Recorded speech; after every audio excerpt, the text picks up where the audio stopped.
Chers téléspectateurs, amis du sport, bonsoir et soyez bienvenus dans le cadre de votre émission Actu Sport. Nous parlerons ce soir de la finale du côté du 4e arrondissement en premier siège de la commune de Libreville où nous avons assisté à la tombée des rideaux de ce tournoi qui a vu deux équipes championnes, à savoir la JSB dans les catégories juniors et les minimes. Nous avons également les Pépites d'or de Belleville 2 qui ont empoché le titre pour cette première édition. Et nous parlerons également du camp de foot organisé par Parfait Ndong, ancien international gabonais. Et nous aurons comme invité sur ce plateau Fabrice Minko, ancien international gabonais. Aujourd'hui, il fait également dans la formation et nous allons en parler tout au long de cette émission.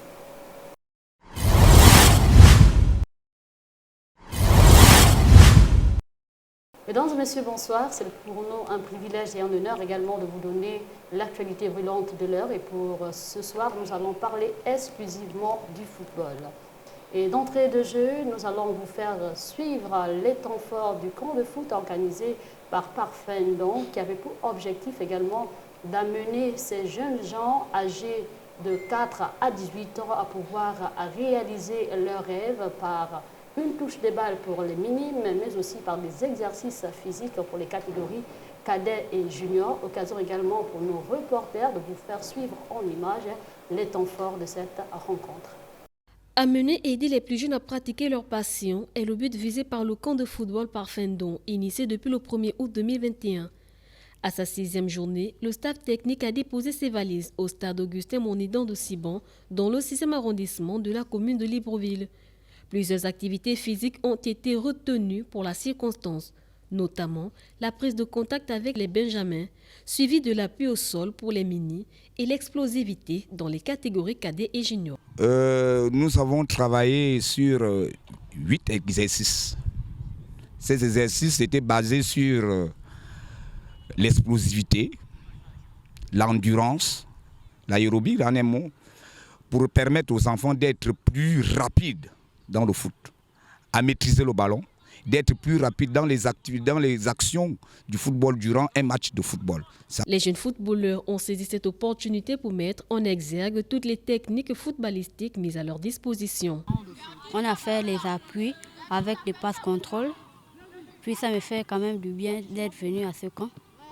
Parfait Ndong, en sa qualité d'initiateur du camp de football, nous édifie davantage sur les perspectives de ces différentes rencontres. L'objectif est atteint, quoi. Et puis maintenant, on va voir à la reprise au mois de septembre si le travail qu'on aurait fait durant 2 semaines avec ces enfants va tenir la route, quoi. Rappelons à toutes fins utiles que ce camp s'étendra sur une période de 2 semaines. Une séance qui a rassemblé en un seul lieu les jeunes dont l'âge varie entre 3 et 18 ans.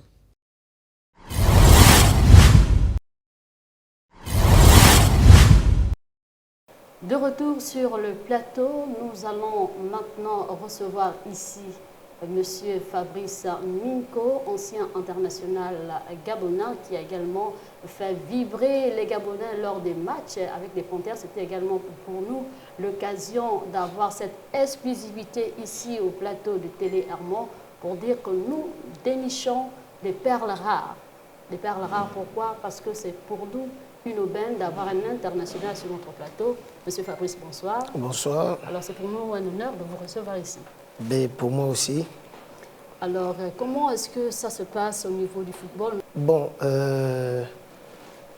j'ai raccroché effectivement les crampons depuis 2013. Voilà. Et après, en 2015, je suis rentré dans le métier du football, donc l'entraîneuriat, que j'ai commencé en 2015.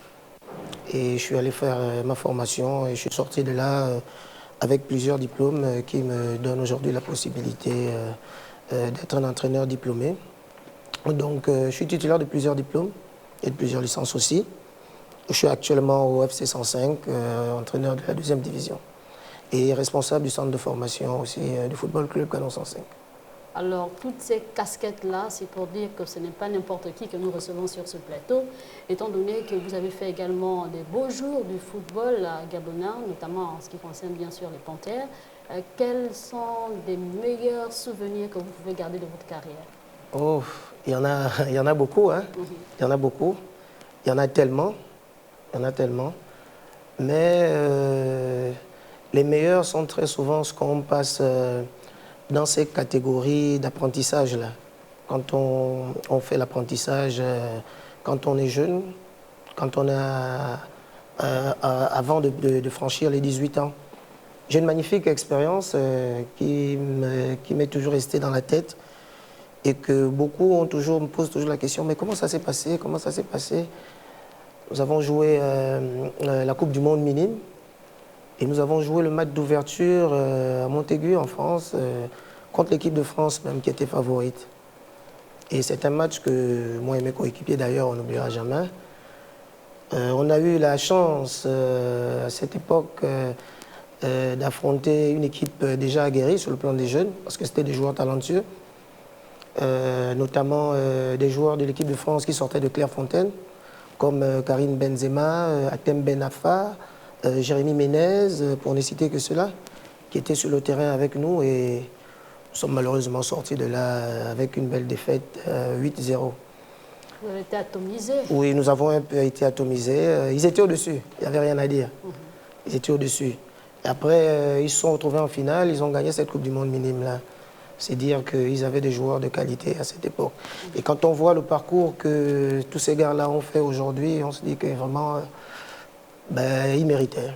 Ils méritaient. Ça a été une très bonne expérience pour nous quand on est rentré au Gabon après. Alors, d'autres souvenirs encore à enchérir? Bon, peut-être un souvenir noir.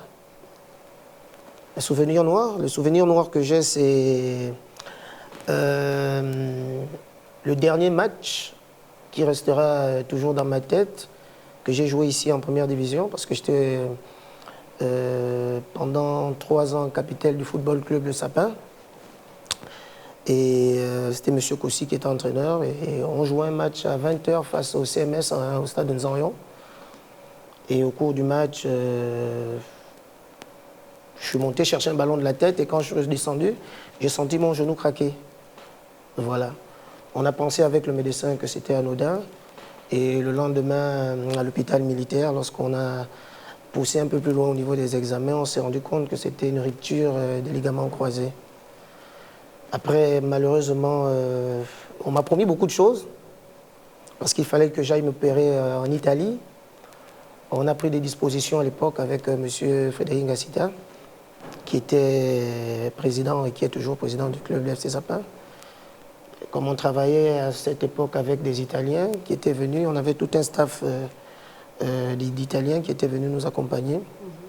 Et malheureusement, bon, ça ne s'est jamais fait. On n'a jamais pu aller au bout, en fait, à cause du coût de l'opération qui avoisinait au moins les 30 millions de francs CFA. Parce qu'il fallait opérer, il fallait faire le temps de la rééducation là-bas et puis revenir ici. C'était énormément coûteux. Le temps de réunir l'argent, malheureusement, on n'est pas allé jusqu'au bout. Et c'est ça qui a fait en sorte que je raccroche les crampons un peu trop tôt. Donc c'est ce souvenir amer, là, malheureusement, que je garderai toujours au fond de ma tête. Un souvenir amer, mais il y a également des souvenirs positifs. Oui, beaucoup en ce qui concerne le championnat national. J'ai eu la chance de commencer très jeune parce que je commençais à jouer en première division en 2000 avec des aînés qui ont fait aussi les beaux jours de notre équipe nationale. Je faisais partie, sinon je crois que j'étais le plus jeune joueur du championnat national à cette époque parce que j'ai commencé, j'avais 15 ans. J'avais 15 ans et c'était à l'époque interdit, sinon difficile qu'un joueur de 15 ans puisse jouer le national foot. Et là, je jouais, lorsque je venais présenter ma licence cadette, il y a beaucoup qui me portaient réserve pour dire que non, mais le petit, il ne va pas jouer. Non, il ne doit pas jouer, non, il ne doit pas jouer. Il n'a pas l'âge, il n'a pas le corps. Et puis, il fallait que les dirigeants du SM, qui était le club là où j'ai commencé, on avait pour capitaine Valérie Hondo, Cédric Moubamba qui était là. Il y avait Tristan Mombo. Et dans cette équipe-là, on était 2 jeunes. Il n'y avait que moi et Kessani à cette époque.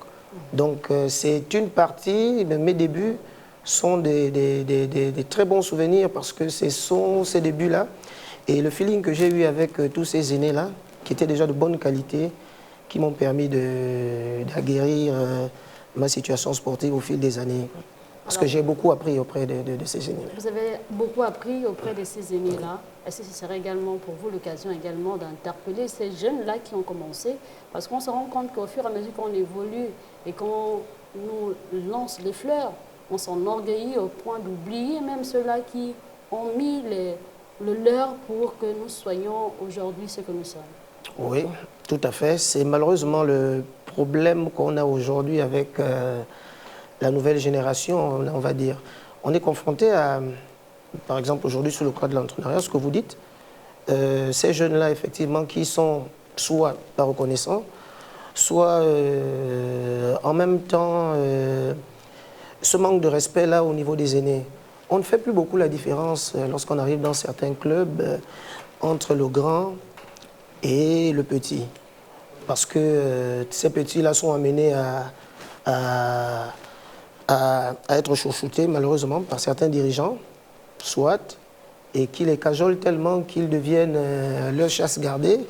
Et malheureusement après, dans l'atmosphère et le groupe, l'environnement, ça commence à faire un problème.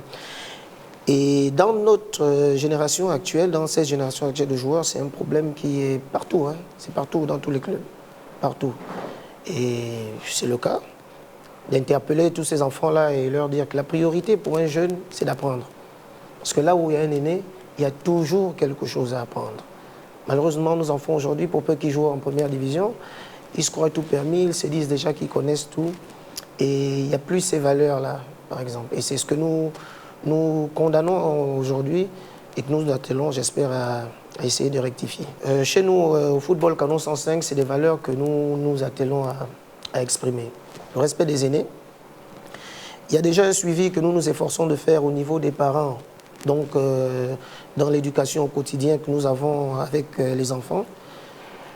Nous permettons de parler avec ces parents-là et de nous dire, par exemple, si l'enfant a un très mauvais comportement à la maison, ce qui n'a rien déjà à voir avec son domaine scolaire. Hein. On parle simplement du comportement. Est-ce qu'il insulte ses parents? Est-ce qu'il est récalcitrant envers ses grands frères? Des petits détails comme ça là font souvent la différence. On pense souvent que c'est des grandes choses, non. Mais on dit aux parents, si le petit insulte son grand frère, ben vous venez nous le dire. Et demain, quand il vient, on lui dit, ben, tu ne participeras pas à la séance parce que tu as insulté ton grand frère. Désormais, si tu viens ici, il faut que tu respectes ton grand frère à la maison. Ce n'est pas ici où tu vas venir avec un tel comportement. Et quand 2 fois, 3 fois l'enfant a été puni, on voit au fur et à mesure comment il évite et il s'améliore.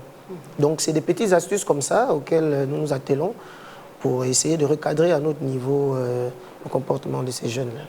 Merci, vous restez avec nous pour parler encore de football. Mais direction cette fois-ci le premier siège du 4e arrondissement de la commune de Libreville avec la tombée des rideaux de la première édition du tournoi de football dénommé Andazakou. C'était l'occasion également pour les jeunes footballeurs de cet arrondissement dont il y avait 12 équipes au départ pour marquer la différence. C'est pour dire qu'ici, au niveau du 4e arrondissement, il fallait occuper sainement ces jeunes-là et dire qu'il était important de réunir toute cette population du 4e arrondissement. Donc en première heure, lors des finales, c'était l'équipe de Pupitre de Livre de Bellevue 2 qui était opposée à l'équipe de Bellevue 2 dans la catégorie minime. Nous vous proposons de suivre cet élément.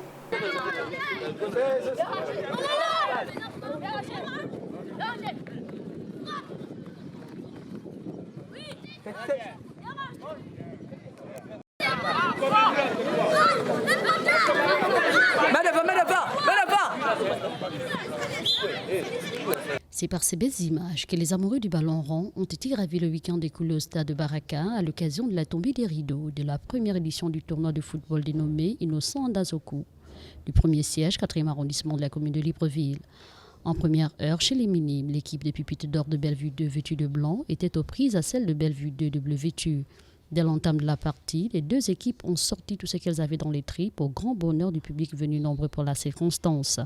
Au terme du temps réglementaire, les deux équipes étaient dos à dos sur un score de 1 but partout et la phase fatidique des tirs au but a départagé les équipes 3 tirs contre 0 en faveur de Pupitres d'or de Bellevue 2.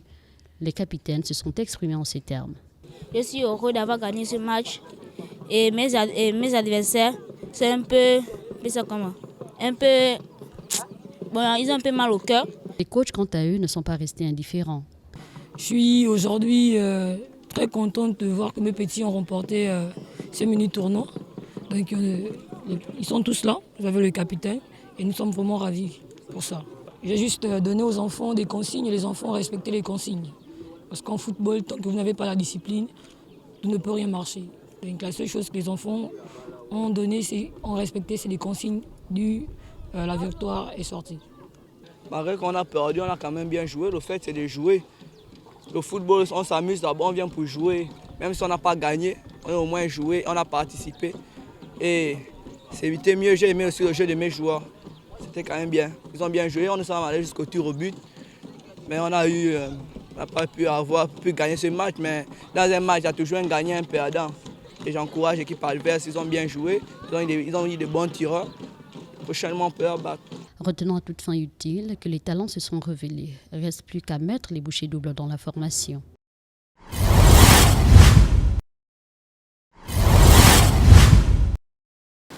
De retour sur ce plateau, nous sommes toujours avec Fabrice Miko, ancien international gabonais de football. Aujourd'hui, il s'est reconverti et nous allons également parler de ces petits qu'il encadre du côté du FC 105, donc les garçons de D2, de deuxième division, entendez par là. Et là encore, nous allons parler également de cette occupation saine-là du côté du 4e arrondissement. Ce n'est pas donné à tous les responsables politiques, par exemple, d'organiser des tournois pour occuper ces jeunes pendant cette période estivale. Je dirais plutôt que c'est une aubaine. Effectivement, il faut remercier ces politiques-là qui pensent à nos petits frères. Parce qu'avec la pandémie que nous sommes en train de traverser, ça fait presque 2 ans, les enfants ne sont pas en activité. Alors Dieu seul sait à quoi ils se sont livrés tout ce temps-là sans activité sportive. Et lorsqu'il y a des choses comme ça qui sont organisées, c'est vraiment une aubaine, on ne peut que remercier. Et c'est ce que nous attendons d'ailleurs des autorités, qu'ils puissent trouver des canevas pour pouvoir occuper ces jeunes-là, comme dans ces périodes actuelles où nous sommes en vacances. Alors c'est également une aubaine pour ces populations du 4e arrondissement qui ont vibré au rythme de ce tournoi de football. C'était également l'occasion pour les juniors de démontrer ce qu'ils avaient dans les tripes. En finale, nous avons eu l'équipe de la JSB d'Akébé Frontières qui était face à Ofnacom. C'était également l'occasion pour les deux équipes de se mesurer. Et là encore, l'expérience et la maîtrise du jeu ont marqué la différence. C'est l'occasion également pour la JSB de prendre le dessus sur son adversaire sur un score final de 4-2. Et pour les responsables, il est également question de respecter les consignes. Nous regardons.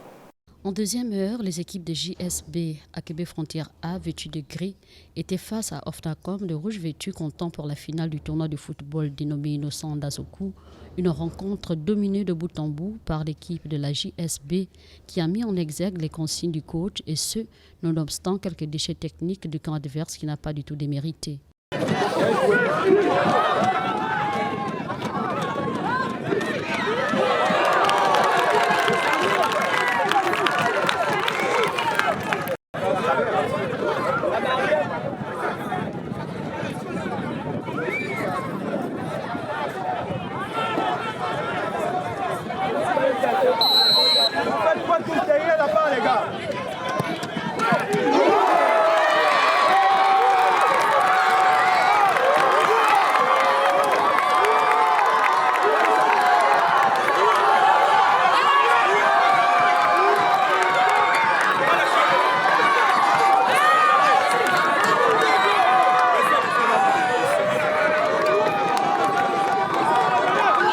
Les capitaines confiants pour certains de la victoire au regard de la progression du tournoi est catastrophique pour d'autres. Bon, pour une finale, ça s'est bien passé. On espère que la deuxième édition, ça sera mieux. Bon, les consignes étaient les mêmes. On a parlé au gars que c'est une finale. Une finale ne se joue pas, ça se la gagne. Et on a tout fait pour la gagner aujourd'hui. On est content de mon équipe et mon groupe. On espère que l'année prochaine, ça va se passer encore plus. Pourquoi l'équipe avait n'était pas faible? C'est juste que c'est un match de football. Il faut toujours un gagnant. Et aujourd'hui c'était une chance. Et on remercie que ça s'est bien passé. Il n'y a pas eu de blessures. On espère que l'année prochaine, ça sera encore mieux en fait. Le moment où on est revenu à la marque 2 fois, Bon, ce qui s'est passé en deuxième mi-temps était un peu compliqué. On a saisi des erreurs un peu tactiques. On ne peut rien faire là-dessus. C'est le football, c'est vraiment pour tout le monde. Ils ont marqué, on a marqué d'abord contre notre camp, après ils ont eu un avantage sur nous, après ils ont encore ajouté le 4e but, c'est là où ils ont pris le dessus sur nous et là les gars ont baissé les bras et on a perdu. Bon, c'est pas qu'on ne méritait pas, mais bon, le plus fort a gagné. Mécontent de leur poulain, le coach Mavorolou déplore le non-respect des consignes données ici. Puis c'est pour un match de football, quand le coach dicte les choses à faire sur le terrain, mais si l'équipe ne respecte pas, il va avoir ces situations-là. Comme vous l'avez, mon capitaine a dit tout à l'heure, ils ont bien respecté les consignes en premier temps. Vous avez vu qu'on a même manqué 2 buts à l'entrée de jeu, mais les autres ont profité du relâchement, même en premier temps, et ils ont mis 2 buts. Une chance, ça j'appelle ça une chance, que les gars ont pu réagir pour essayer de ramener le score à 2-2. D'abord remercier mon équipe parce qu'ils ont suivi les consignes à la lettre. Je savais qu'on devait gagner cette finale parce que toutes les équipes qu'on a affrontées, c'est les équipes qu'on joue tous les jours. Donc la victoire ne m'étonne pas en fait. Donc je suis très content de cette victoire.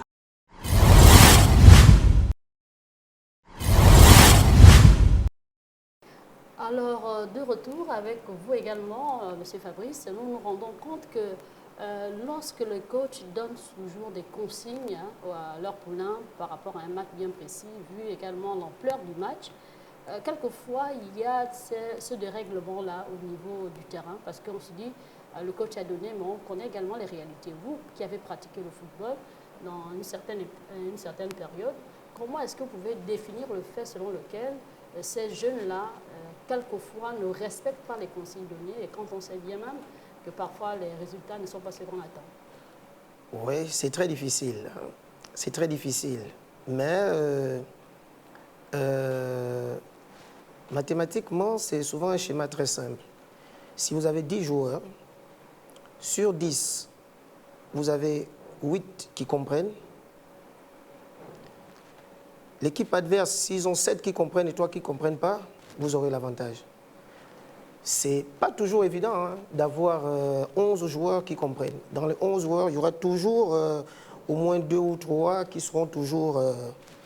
parce que tous ne seront jamais sur la même longueur d'onde. L'idéal, effectivement, serait que pour un entraîneur, il y ait toute une équipe qui comprenne bien le message. Il y a des joueurs qui ont malheureusement, qui n'ont pas cette capacité-là à assimiler l'information et pouvoir la répercuter sur le terrain. Ou encore, il y en a d'autres qui ont la capacité d'assimiler l'information, mais qui sont incapables de la garder pendant un laps de temps, une période bien déterminée. Et que pendant 15 minutes ou 45 minutes, voilà ce que tu vas faire, il va te le faire pendant 10 minutes, et puis le reste, avec la pression du match, avec tout ce que le match enchaîne, comme pression, il va commencer à se perdre. Et ce sont ces outils-là qu'aujourd'hui, nous nous attelons à essayer d'améliorer, parce que le football est en perpétuelle mutation. Tous les jours, on évolue. Aujourd'hui, il y a des modules, parce que bon, chez les autres, c'est des choses qu'on n'a pas ici, en Afrique, mais chez les autres, en particulier en Angleterre, lorsqu'ils font des tests sur les joueurs, ils vont déjà jusqu'à juger le QI d'un joueur, pour voir avec quel nombre de secondes il est capable d'analyser une action. Lorsqu'il reçoit un ballon, avec combien de secondes il est capable de réfléchir et le transmettre. Ça, c'est des outils que malheureusement, nous n'avons pas ici. Donc, nous travaillons encore dans le rudimentaire, et chaque entraîneur à son niveau, avec les outils qu'il a, le devoir de s'adapter et de faire en sorte, à chaque fois qu'il est sur le terrain, d'avoir les meilleures aptitudes possibles pour pouvoir transmettre cela à ses joueurs. Mais si déjà l'entraîneur s'efforce à donner les rudiments nécessaires pour permettre à ses poulains de pouvoir également se faire démarquer sur le terrain, on se rend compte que c'est parfois la pression même qui amène le joueur, par exemple, à dire bon, le coach il ne connaît pas ce qui se passe exactement. En tant que moi qui suis sur le terrain, je vis la réalité de ce qui se passe. Alors, est-ce que ce n'est pas aussi ce raisonnement qui, quelquefois, pousse le joueur à se détourner légèrement, si on peut le dire, des consignes? Oui, je suis très d'accord avec vous. Je dirais même à 100%, parce que la pression est généralement l'un des premiers facteurs qui peut occasionner le déroutement d'un joueur sur le terrain. Bon, malheureusement, on ne vient pas faire du football si on n'est pas capable de supporter la pression.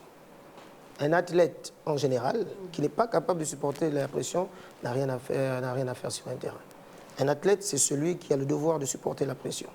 C'est pour ça aujourd'hui, dans ces catégories de bas âge-là, comme dans le reportage de Parfendon, c'est déjà bien de mettre ces enfants-là face aux caméras. C'est sûr que quand vous étiez là, ils sont certainement... Tous voulaient passer à la télé. Voilà. Et c'est ce genre de petite pression-là qu'à cet âge-là, on doit déjà commencer à les inculquer pour qu'ils commencent à s'habituer. Et donc, si vous arrivez à l'élite et vous n'avez pas connu cette pression dans les jeunes, ça va être un problème. Si vous arrivez à l'élite et puis tout au long de votre carrière, vous n'avez pas connu un encadreur qui est capable de vous inculquer cette pression et de vous la faire supporter, ce sera un problème. Nous, on a eu, pendant notre carrière, un entraîneur très connu au Gabon. Si vous demandez, tout le monde vous le dirait, M. Kossi est un joueur qui foutait beaucoup de la pression aux gens. Moi, j'ai vu beaucoup de joueurs qui étaient talentueux, mais qui ne supportaient pas. Parce qu'il y avait tellement de pression dans les équipes où ils jouaient. Et c'est normal. Mais, parfois, vous avez des bons joueurs en termes de qualité, mais qui, en termes de pression, ne sont pas capables de supporter.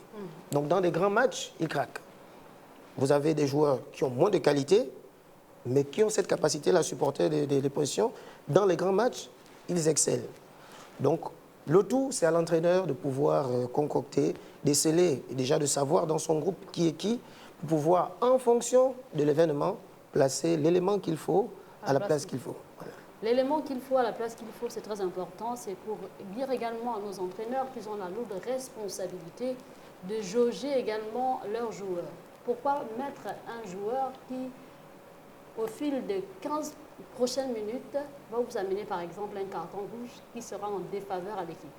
Alors ce sera également l'occasion ici d'interpeller nos jeunes joueurs pour dire qu'il y a des réalités que nous vivons sur le terrain, mais qu'il est important également d'avoir cette maîtrise de soi pour permettre à ce que l'équipe ne soit pas en défaveur, parce que nous avons certainement posé une action anti-jeu. Ce serait également difficile pour nous de revenir par exemple dans le match, surtout lorsque nous sommes menés. Et là encore, ce serait également difficile. Alors on a souvent aimé un peu les changements d'Hervé Renard parce qu'il mettait toujours l'homme qu'il fallait au moment qu'il fallait. Et ça a souvent payé positivement même lors des grands matchs. Alors, est-ce que ce ne serait pas également cette tactique-là qu'on devrait mettre en exergue lors des grands matchs? Ben, ce serait l'idéal, justement. C'est ce que tout entraîneur serait ravi de posséder. Malheureusement, c'est Dieu qui donne.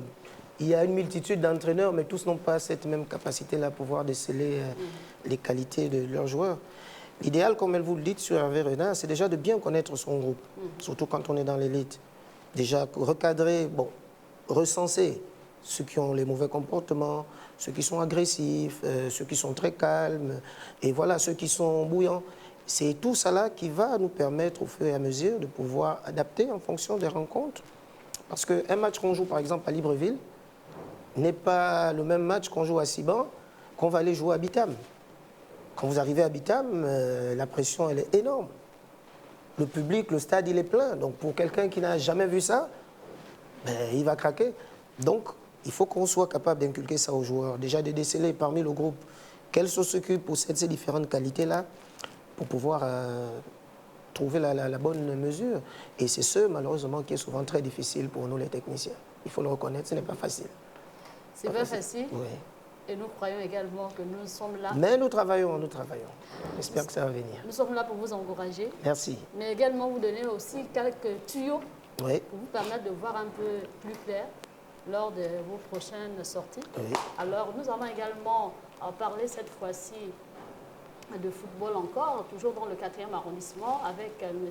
Marius Ogoui-Banja qui interpelle ici les autorités compétentes en termes d'infrastructures sportives. Et nous savons également que c'est un manque criard dans certains arrondissements de la commune de Libreville. Et c'est l'occasion également pour nous ici de l'écouter au micro de nos reporters. Et il me vient à l'esprit de lancer un appel pour que les infrastructures sportives soient améliorées. Et il n'y a que de cette manière que nous verrons de meilleure qualité de matchs de football et une incitation également à la jeunesse pour s'intéresser à ce sport. Et je rends un hommage aux responsables, aux organisateurs, aux sportifs eux-mêmes. Et puis, je salue la présence de ce public et je pense qu'il reviendra beaucoup plus nombreux lors de la prochaine édition au regard de la qualité qui a été offerte par les responsables. Nous allons mettre en place une structure appropriée et à partir de cette structure appropriée, nous allons voir dans quelle mesure relancer. N'oubliez pas qu'il y a déjà même une équipe au niveau du littoral qui s'appelle le Littoral FC. Mais le littoral comprend et le premier siège et le deuxième siège. Il suffit simplement de réactiver cette équipe et de voir dans quelle mesure on peut rassembler les meilleurs talents. Et nous ferons une équipe de grande renommée en ce qui concerne le 4e arrondissement.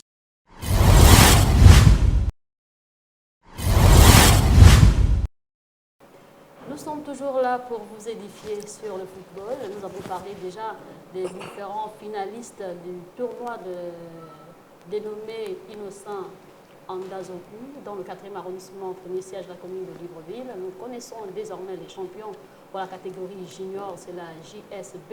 Et pour les minimes, c'est la pépite d'or de Bellevue 2. Et pour ce, nous allons également revenir avec notre invité, M. Fabrice Minko, ancien international gabonais, et vous êtes aussi responsable du club de la D2, voilà, du FC 105. Pour parler également de ce club dont vous avez la lourde responsabilité de tenir ces jeunes, je crois, quelles sont les activités que vous avez déjà menées sur le terrain, surtout en cette période de Covid, quand nous savons qu'il y a eu déjà une cessation d'activité depuis plus d'1 an?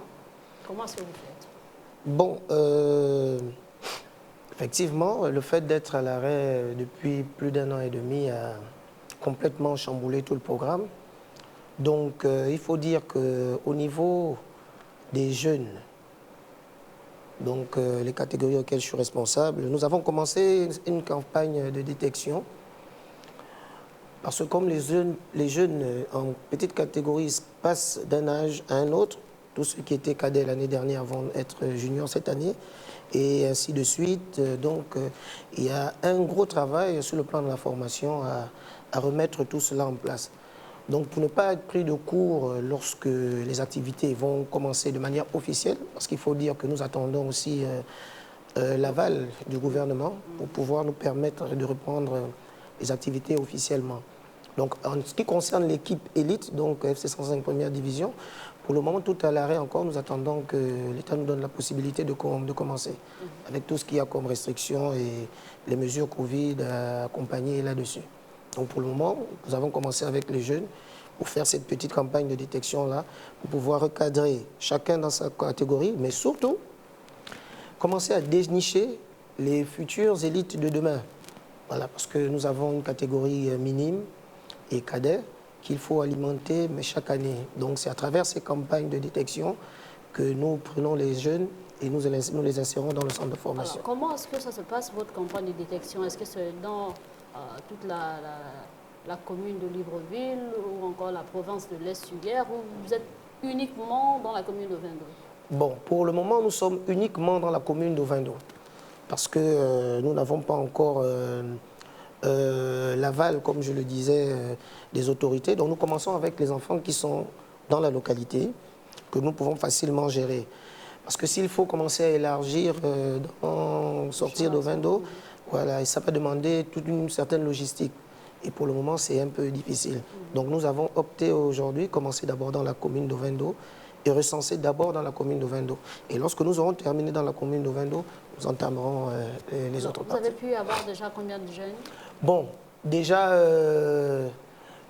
ce qui est formidable, c'est que les jeunes, ils sont comme des fourmis.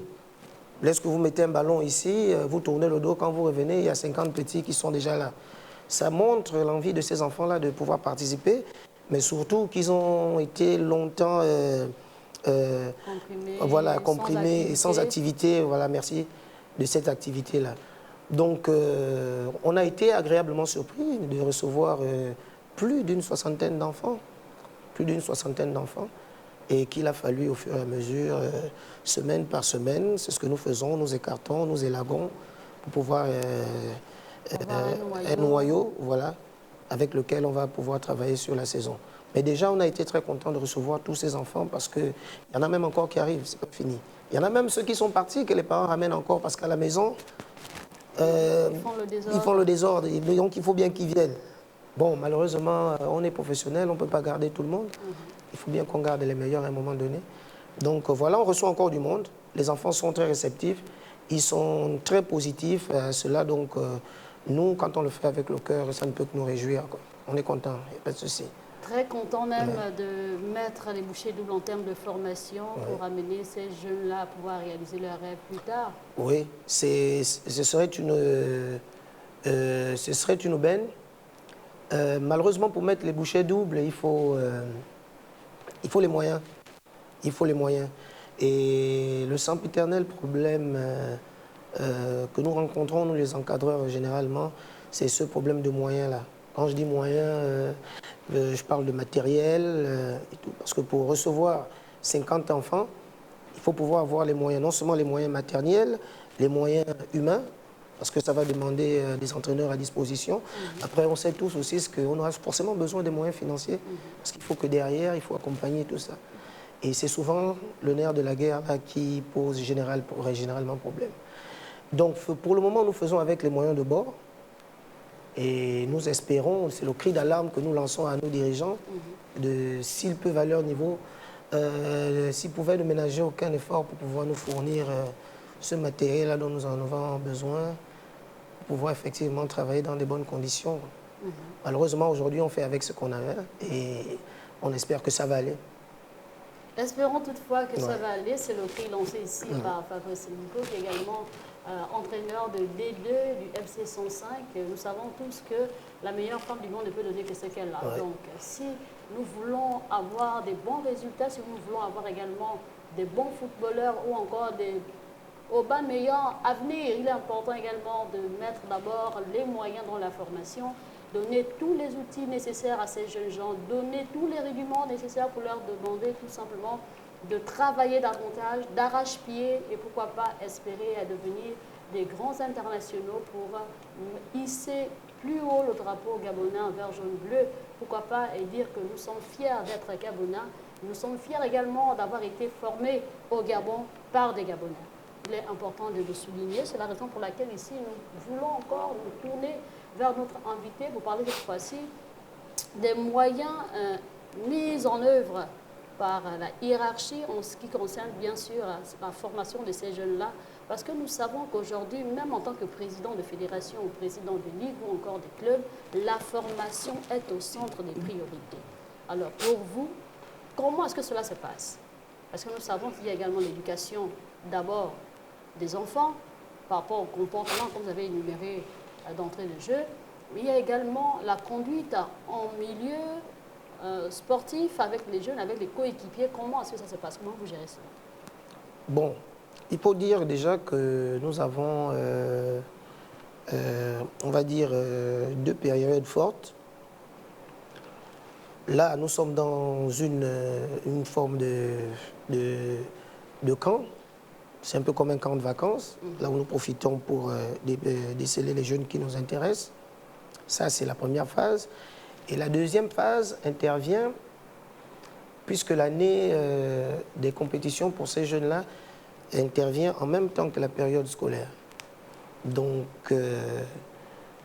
il y a l'emploi du temps des enfants qui doit être visité de fond en comble pour pouvoir harmoniser ces séances d'entraînement-là. Parce qu'il y a des enfants qui sont conventionnés, il y a des enfants qui sont dans des écoles lointaines, le temps qu'ils arrivent. Et malheureusement, dans le chronogramme que nous mettons en place pour toute l'année, il faut pouvoir mettre tout le monde à sa place. Donc les minimes, il faut les caler 1 heure, les cadets, il faut les caler 1 heure. Il faut trouver des mécanismes pour que tout le monde puisse s'entraîner à la même heure. Et c'est souvent aussi ça le plus difficile. Parce que tous les enfants n'ont pas le même programme scolaire, ils ne sont pas dans les mêmes écoles, et c'est souvent le problème que nous rencontrons aujourd'hui. Chez les Occidentaux, c'est plus facile. Quand ils ont des centres de formation, tout le monde est cantonné, tout le monde a les mêmes heures, ils dorment là sur place, les salles de classe sont là. Bon, c'est des choses que nous, on n'a pas. On est obligé de faire avec ce qu'on a. Voilà. Et malheureusement, c'est ces problèmes-là qui, généralement, que nous rencontrons. Maintenant, le cri que nous pouvions lancer, effectivement, c'est au niveau de ma hiérarchie, les éléments qui ont été mis à disposition pour nous permettre de travailler, c'est surtout au niveau de l'encadrement, c'est-à-dire des installations que nous avons. C'est une aubaine, c'est une chance que nous avons au Football Canon 105 de posséder des infrastructures de 3e génération. Donc c'est surtout ces structures-là qui nous motivent, qui nous invitent à travailler, et même parfois, sinon très souvent, à faire du bénévolat. Parce qu'il y a déjà que ces installations qui sont là. Et pour beaucoup d'entraîneurs au Gabon, ils n'ont pas cette possibilité d'avoir cette structure-là. Donc nous, pendant que nous les avons encore, nous essayons de profiter au maximum, parce que nous avons un cadre vraiment adéquat, avec des vestiaires comme il se doit, et du matériel, peut-être pas tout, mais le minimum y est. Mais voilà. Ce sera également l'occasion de solliciter, qu'on puisse encore en rajouter. Bien sûr, bien sûr, bien sûr. Il y a un cahier de charges qui est effectué chaque saison pour ça, pour les besoins et tout. Donc, ils l'ont déjà, de toute façon, les dirigeants sur la table. Ils savent ce qu'ils ont à faire pour nous permettre de le mettre dans les bonnes conditions. Mais nous croyons, et il faut bien être optimiste, nous n'allons pas... nous cultivons l'optimisme. Donc, c'est ça. Est-ce qu'on peut dire qu'au niveau de la D2 du FC 105, le sport-études également est respecté? Bon, au niveau de la D2, généralement, lorsqu'on arrive à cet âge-là, parce qu'en 2e division, on arrive généralement déjà majeur. C'est les 17 ans et c'est les 18 ans. Donc, généralement, c'est des élèves qui soit sont dans leur dernière année de parcours de l'école secondaire, sont en train de terminer leur secondaire. Donc, avec eux, il n'y a plus trop de problèmes. Le suivi, effectivement, se fait pour ceux, parce qu'il y a des parents qui n'ont pas d'âge. Et vous savez qu'il y a des parents aussi, si l'enfant a déjà 18 ans, 19 ans, bon, c'est bon, hein, il peut déjà se débrouiller, on lui donne l'argent, un taxi, il va à l'école. Mais il y a d'autres parents qui, malgré, sont toujours assidus et continuent à accompagner leur enfant de 20 ans dans la voiture à l'école. Donc, les résultats, vous vérifiez que voilà, on prend la peine d'essayer à notre niveau de vérifier les résultats. Et lorsque ça ne va pas au niveau de l'école, c'est aussi ce qui est magnifique. On a ce concours-là, cette contribution des parents qui, à chaque fois, nous rappelle à l'ordre très souvent pour nous dire que, bon, on voulait quand même vous rappeler que, voilà, le petit n'a pas eu les résultats ce trimestre, on fait comment? Et bien, à notre niveau aussi, on va serrer pour essayer de le motiver comme il faut. Donc, c'est ce travail en symbiose-là qui nous permet de gérer les enfants de 2e division qui sont déjà un peu plus grands que ceux du centre. Alors, aujourd'hui, on se rend compte que dans la mentalité de certains parents, il est difficile de libérer son enfant pour pratiquer une discipline sportive quelconque. Maintenant, aujourd'hui, quel est le message que vous lancez à ces parents-là qui hésitent encore d'envoyer leurs enfants dans des écoles de foot, dans les dojos, ainsi de suite? Bon. Je dirais pour ma part que le problème il est un peu plus profond et pour résoudre cette question, on n'aura pas seulement besoin des encadreurs que nous sommes. Pourquoi hier les parents étaient motivés à envoyer les enfants? Pourquoi aujourd'hui ils ne sont plus? Il y a beaucoup d'interrogations, il y a beaucoup de problèmes là-dedans. Il y a aussi beaucoup de non-dits, voilà, qui malheureusement sont à l'origine de ce scepticisme-là que les parents entretiennent. Donc, c'est à nos dirigeants, je pense que c'est à nos dirigeants, à nous après, parce qu'il faut bien qu'on travaille tous ensemble. Il faut bien qu'on travaille tous ensemble. Il faudrait que les clubs, les dirigeants trouvent des mécanismes pour pouvoir attirer ces enfants-là dans les structures, pour pouvoir attirer les familles à emmener leurs enfants. Si les parents voient qu'il y a un club à côté et que le club, il s'entraîne sur un terrain caillouteux, par exemple, ils ne sont pas habillés, les enfants sont pêle-mêle, il faudrait que dans ces conditions-là, il sera difficile pour un parent d'amener l'enfant, dire que je ne veux pas que mon enfant se blesse sur les cailloux. Si c'est réellement une structure organisée et qu'il y a des dirigeants, il faut que les dirigeants mettent à la disposition des entraîneurs un terrain comme il se doit. Lorsque les parents viennent, ils voient que le terrain, ouais, il est attractif, oui, il y a de la pelouse, oh, tranquille, ils viennent, ils amènent l'enfant. Donc il y a tous ces moyens-là, comme je le disais en amont, qui doivent nous permettre, mais ce n'est pas que le problème des encadreurs, c'est nous tous, avec toute la hiérarchie en haut, c'est toute cette nomenclature-là qui doit travailler ensemble pour pouvoir ensemble trouver des mécanismes pour attirer les parents. Et donc c'est ce message-là que je lance à tous. Nous, les entraîneurs, nous allons faire notre travail à notre niveau, mais il faudrait aussi qu'en haut, le travail soit fait parce que ce sont eux la tête.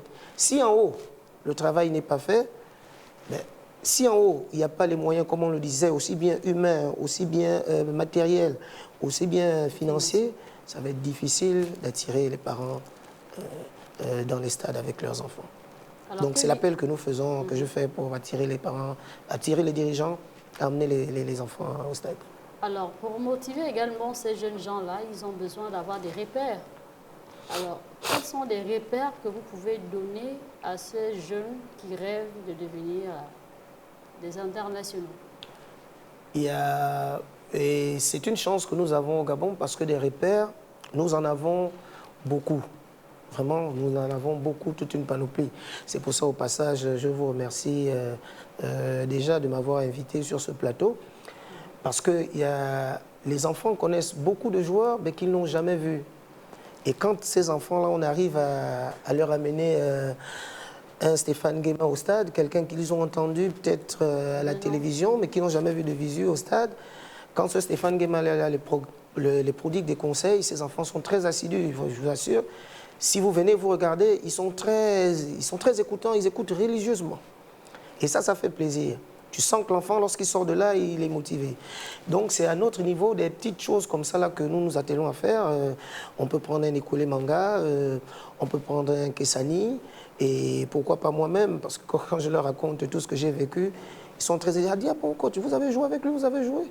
Et parfois je leur amène des photos, ils voient, ils disent « Ah !» Et quand les parents viennent, ce sont eux qui vont dire aux parents « Mais non, mais papa, le coach, il a joué avec Benzema. » Il dit « Ah bon, non, c'est pas possible. » Il dit « Mais si, il a la photo. On a vu. » Et les parents me disent « Ah bon, vous avez joué ?» Vous voyez, eux aussi ne connaissent pas. On a toute une panoplie d'internationaux comme ça, là, qui traînent et malheureusement qu'on ne connaît pas. Donc à notre niveau, c'est aussi un moyen fort. C'est un moyen fort lorsqu'on est jeune de voir leurs idoles, qu'ils vous regardent à la télévision, en face de leur prodiguer quelques conseils, pourquoi pas. Passer une séance d'entraînement avec eux, ça c'est encore un plus. C'est des choses comme ça. Donc on espère que, pourquoi pas au FC 105, nous sommes en train de voir dans quelle mesure on peut inviter la star nationale chez nous pour venir motiver ces jeunes, qui est Aubameyang. On prie pour que ça se fasse. Et voilà. C'est des choses comme ça que nous faisons à notre niveau pour pouvoir motiver les enfants. Ah oui, et pour renchérir également du côté du camp de foot de Pierre Parfait-Ndong, j'ai pu voir des petits, Mbappé, Aubameyang, et puis je dis, mais quel est ton véritable nom? Il dit, non, mon nom c'est Aubameyang. En fait, c'est parce qu'il a déjà son idole à qui il veut ressembler. Ouais. Et moi, je viens jouer au football parce que je veux être un Aubameyang, je veux être un Mbappé, je veux être un Messi. Ouais. Alors, donc, c'est tout simplement pour vous, encadreurs, certainement l'occasion pour vous d'encourager ces jeunes-là à rêver et à réaliser leurs rêves. Bien sûr.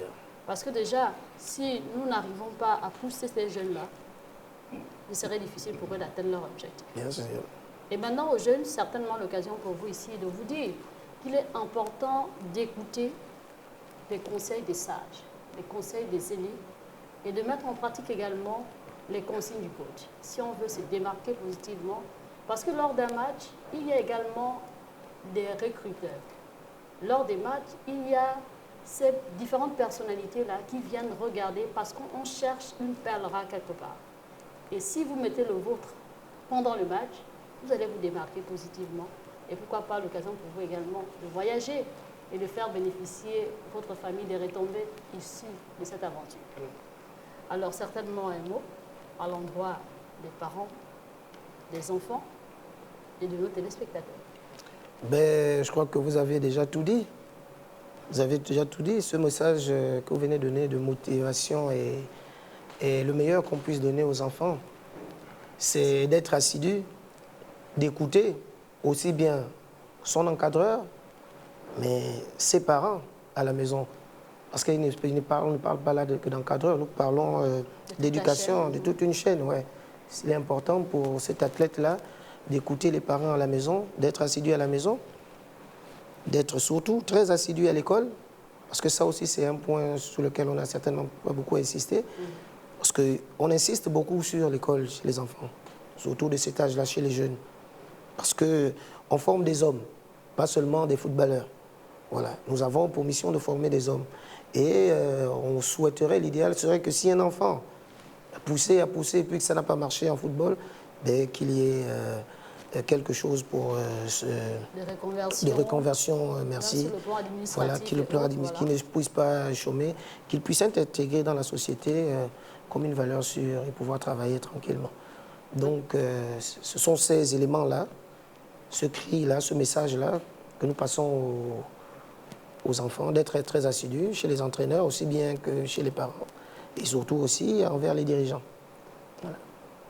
Des conseils sages, mais il faut également dire qu'il est important de pouvoir tout concilier dans le bon sens. Très important. Exactement. Et encore, vous avez souligné ici qu'il fallait comprendre, écouter, mais surtout faire également des études. Nous avons des repères au niveau national, tels que M. Fabrice Milko, qui, après avoir accroché les bottines, s'est reconverti. Nous avons Parfendon, qui également s'est reconverti en mettant en place une école de foot. Nous avons également Paul Kessiani, qui est un manager désormais. Bien sûr. Donc, c'est tous ces exemples-là que nous pouvons dire aujourd'hui qu'être un sportif n'est pas synonyme de quelqu'un qui a raté sa vie, parce qu'il y a plusieurs débouchés au terme d'une carrière sportive. Alors, nous sommes pratiquement arrivés au terme de cette émission. Sinon, un message, un mot fort pour nous dire au revoir. Pour nous dire au revoir. Déjà, je vous remercie encore pour m'avoir invité sur ce plateau. Dire que vraiment, je vous remercie pour l'émission, parce que non seulement ça permet au public de connaître les joueurs qu'ils ont, leurs anciennes gloires, parce qu'ils sont beaucoup. Ils sont beaucoup. On n'a pas très souvent l'occasion de s'exprimer. Ce serait tout une aubaine que tout le monde passe ici et que le public voit et connaisse petit à petit les joueurs qui ont fait le beau jour de leur pays. Et le message, c'est... On a passé 1 an et demi, vraiment un an triste de confinement, avec beaucoup de malheur. Je pense que toutes les familles au Gabon, on a dû chacun à notre niveau perdre au moins un personnage. Et vraiment vivement, on demande à Dieu que ça s'arrête. Et on prie nos autorités qu'ils puissent nous permettre de commencer nos activités respectivement. On en a vraiment besoin pour l'éducation de nos enfants. Un cri de cœur lancé ici, et nous croyons que cela va arriver aux oreilles de qui le droit, parce que nous voulons également la concrétisation des promesses faites ici lors des assises du sport. Voilà. Donc c'est l'occasion ici de croiser les doigts et de dire que dans les tout prochains mois, nous aurons enfin l'ouverture des saisons sportives officiellement, et que dorénavant les stades seront full, mais aussi les acteurs du sport seront heureux de renouer avec les tapis verts, avec les cours, avec les dojos, avec des rings pour le bien-être de tout le monde et du sport gabonais. Sur ce, nous mettons un terme à cette émission. Merci à vous qui nous avez suivis. On se donne rendez-vous vendredi à la même heure et le dimanche en rediffusion à partir de 21h. Vous pouvez également nous suivre sur notre page YouTube Télé Hermon. Vous cliquez Actu Sport et vous aurez tout simplement votre émission de sport. Merci à toute l'équipe qui était derrière pour la réalisation de cette émission. Merci à vous, Monsieur Fabrice Milko, ancien international, d'être venu sur ce plateau. Je vous remercie. Et nous aurons encore davantage des grandes figures emblématiques qui ont marqué le football gabonais, mais surtout d'autres disciplines. Et ce sera également pour vous l'occasion de vivre en live ce qui se passe sur les terrains. Merci encore et bonne suite de programme sur Télé Hermon. Merci.